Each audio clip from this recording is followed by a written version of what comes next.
Welcome to Everyday English Stories. Today's story is called The Last Bus. Listen for the natural pace and rich vocabulary, and after the story we'll learn 6 useful words and phrases. Let's begin. Ben had spent the whole evening rushing between crowded tables at the little restaurant where he waited tables. By the time he hung up his apron, it was well past 11, and his feet were killing him. The last bus home left at 11:45. If he missed it, he faced an hour's walk through the cold. He hurried through the deserted streets, past shuttered shops and flickering streetlights. As he rounded the corner, his heart sank. The bus was already at the stop, and its doors were sliding shut. He broke into a sprint, waving frantically and shouting at the top of his voice. To his relief, the brake lights glowed, and the doors folded open again. "Cutting it fine tonight, aren't you?" the driver said with a grin. Ben collapsed into the seat behind him, breathless and grateful. The bus rumbled through the sleeping city, nearly empty apart from a dozing student at the back. Before long, the two of them had struck up a conversation.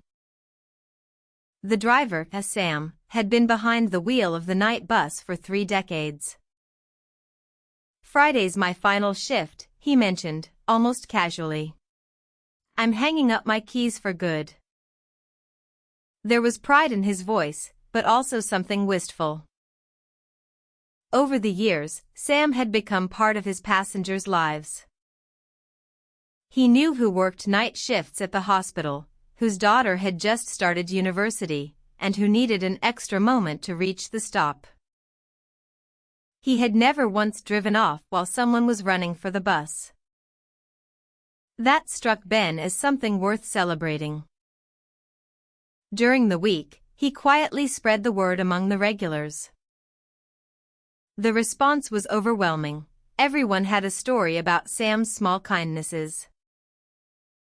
They chipped in for a card the size of a road sign and filled it with messages. A retired baker insisted on making a lemon cake, and someone strung a paper banner across the back seats. On Friday night, the last bus pulled up to a stop crowded with familiar faces.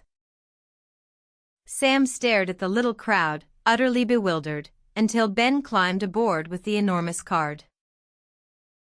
As passengers clapped and cheered, the penny finally dropped. Sam wiped his eyes and laughed. 30 years, and you lot still managed to surprise me."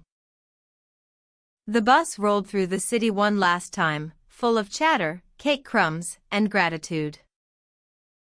Ben realized that ordinary kindness, repeated for 30 years, quietly turns a stranger into a friend.